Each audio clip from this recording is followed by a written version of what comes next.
여러분 안녕하십니까. 저는 책입니다. 어제는 정말 아주 이상한 경험을 했습니다. 아마 칠 들고 처음인 것 같습니다. 몸을 씻는데 그냥 코피가 나오는 게 아니고 쌍코피가 나오더군요.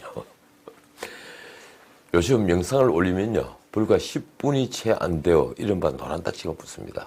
그러니까 영상을 완전히 보지 않은 채 누군가가 좌표를 찍고 신고를 하고 유튜브 측은 뭐 AI인지 아니면 인위적인지 기계적으로 노딱을 붙인다는 얘기입니다. 그 노딱은 거의 하루가 다 갔어야 떨어지죠. 끝내 떼지 않은 것도 꽤 많이 있습니다. 그러니까 영상이 창출하는 수입은 거의 없죠. 그렇다고 노딱이 풀린 뒤에 어제 영상을 한 번 더 봐주십시오 이렇게 부탁드릴 수도 없으니 말입니다. 결국 저희가 만든 영상은 보이지 않는 누군가의 공격에 완전히 노출되고 있습니다. 저항할 수도 없게 말입니다. 오래되었죠. 이런 공격은 비단 유튜브에만 있는 게 아니죠. 인신 공격은 방송사 게시판에도 SNS에도 흘러넘칩니다. 이런 댓글이나 SNS 멘션은 명백히 범죄죠. 저는 지금까지는 웃고 넘겼습니다. 그런데 앞으로도 그럴 수 있을지 정말 자신할 수가 없습니다. 그 도가 너무 지나치니 말입니다. 비판은 언제나 있어야죠. 그 비판이 사실을 설사 오해한 것이라도 공적 발언에 대한 비판은 언제나 감수해야 하고 또 수용되어야 합니다. 그러나 부당한 방법의 공격, 특히 인신 공격은 하지 말아야 합니다. 자, 그 점에 있어서 요즘 민주당이 실수를 했더군요. 경향신문에 쓴 칼럼을 문제 삼아 대학교 연구 교수를 고발한 겁니다. 칼럼 제목이 아주 자극적입니다. 민주당만 빼고입니다. 신경을 건드렸죠. 이 칼럼을 쓴 이는 고려대 임미리 연구 교수더군요. 그녀를 알고 보니 노동 문제를 연구하는 진보 성향, 그러니까 그쪽 진영의 교수였습니다. 임 교수는 현 정권이 촛불 정권을 자임하면서도 국민의 열망보다 정권의 이해에 골몰하고 있다고 썼습니다. 권력의 사유화에 대한 분노로 집권했으면서도 대통령이 지금 마음의 비전 국민보다 퇴임한 장관에게 있다고도 썼습니다. 그 퇴임한 장관은 조국을 의미하죠. 민주당이 고발한 이유는 4월 총선에서 민주당만 빼고 투표하자는 거래의 요지가 칼럼을 통해 투표 참여 권유 활동을 한 것으로 판단하기 때문이라고 합니다. 선거운동 기간이 아닌데도 선거운동을 하는 등 제한 규정을 위반했다고도 했습니다. 과연 그런가요? 저는 이명박 박근혜 정부 때 신문 칼럼이나 방송에서 정권을 참 많이 비판했던 사람입니다. 대통령 선거 때는 생애주기별 복지정책과 경제민주화를 두고 급진 좌파, 레디컬 레프트 세력이라고 몰아붙였죠. 십상시라는 말을 전혀 쓰지 않을 때 신문에 십상시가 문제가 아니다 하는 칼럼을 쓰기도 했습니다. 이명박 정부가 영어 공교육 정책을 발표하자 취임식 날 영혼이 없는 정부라는 칼럼을 썼죠. 그런데도 보수 정권은 그런 비판을 묵묵히 받아들이더군요. 민감한 선거 기간에 보수 후보를 급진 좌파라고 했는데도 말입니다. 지금 그때 베풀어준 아량이 너무 고맙다고 해야 할 것 같습니다. 정말 고맙습니다. 민주당이 임미리 교수를 고발한 걸 보니 고마움을 이제 깨닫게 되는군요. 보다 못했는지 진중권 교수가 또 나섰습니다. 그는 자신의 페이스북에 나도 고발하라고 일갈했습니다. 그게 또 뉴스가 되더군요.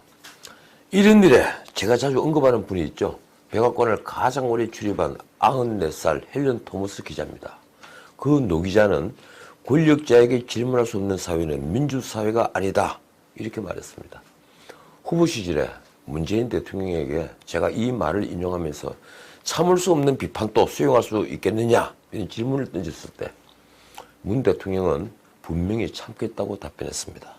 슬전이라는 프로그램이었죠. 아까 제가 댓글 얘기를 했는데 오늘 댓글 조작을 한 혐의로 1년 6개월 전에 특검에 의해 기소됐던 이른바 드루킹이라고 불리는 김동원이 어제 대법원에서 징역 3년형이 확정됐습니다. 댓글 조작이 건전한 민주주의 발전을 제외하고 전체 국민의 여론을 왜곡하는 중대한 범죄 행위다. 이게 대법원의 판단 이유입니다. 다만 김경수와 드루킹과의 공모 여부는 상고 이유가 아니라서 판단하지 않았더군요. 특검에서 함께 기소했던 김경수 경남지사는 아직 항소심조차 끝나지 않았죠. 아마 임기를 다 채우기 전에는 판결이 나올 거라고 생각을 합니다. 재판부는 유죄의 심정을 밝히면서도 바로 드루킹 김동훈과의 공모 여부를 확인하겠다며 변론을 다시 재개하고 다른 재판부로 이동해버렸죠. 그래서 재판은 좀 더 시간을 끌게 됐습니다.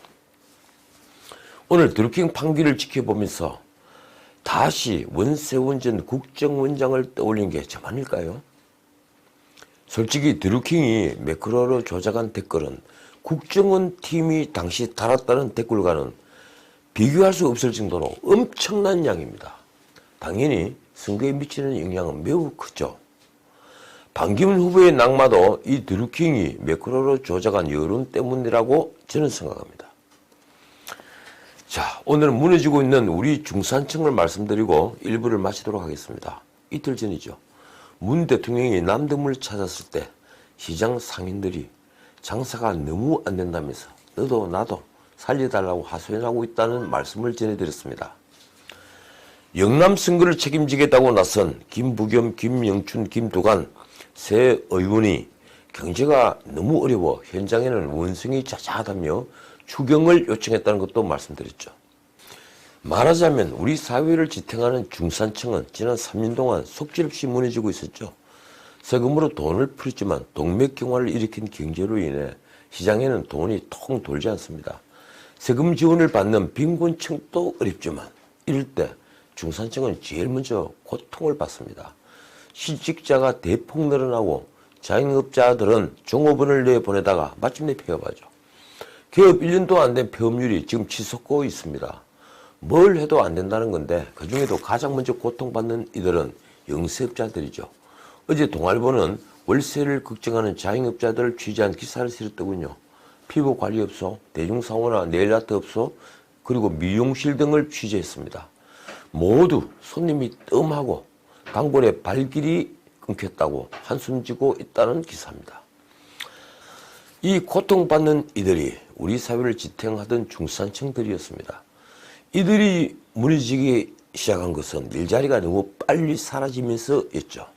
제조업, 건설업, 전문직 할 것 없이 일자리는 정말 너무 빠르게 사라졌습니다.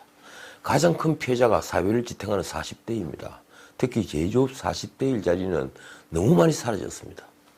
지난 2년간 사라진 풀타임 일자리는 전에도 제가 말씀드렸지만 118만 개로 추산되는데 그중에 제일 큰 부분이 바로 40대 제조업 일자리입니다. 아직도 회복되고 있지 않죠. 한창 아이들을 교육시키고 부모를 부양할 때 직장을 잃거나 자영업을 폐업하고 대리기사 등의 번외 직업으로 내몰리고 있는 겁니다. 저는 문 대통령이 일자리 대통령을 자임하던 모습을 똑똑히 기억합니다. 취임 직후였죠. 대통령은 일자리 상황판을 설치한 뒤에 다시는 그 상황판을 신문이나 방송에서 본 기억이 없습니다. 일자리는 바로 경제의 바로 밑에죠. 그리고 사회 분위기의 바로 밑에입니다. 바로 밑에 말입니다. 이런데도 집권 여당이 우리가 경제를 살 수 있다고 자신할 수 있을까요? 총선은 얼마 남지 않았습니다. 저는 지금 한국당이 어떤 일자리 대책을 대안으로 내놓을지 몹시 초조한 마음으로 지켜보고 있습니다. 공천도 중요하지만 야당이 인정받으려면요. 정책 역시 중요하기 때문이죠. 대한정당이 되느냐 마느냐 저는 이 일자리 정책이 있다고 봅니다. 자, 1부는 여기까지입니다. 아침에 2부를 올리겠습니다. 봄이 정말 멀지 않았습니다. 올해는 꽃이 일찍 필 것 같더군요. 지금까지 진우식이었습니다.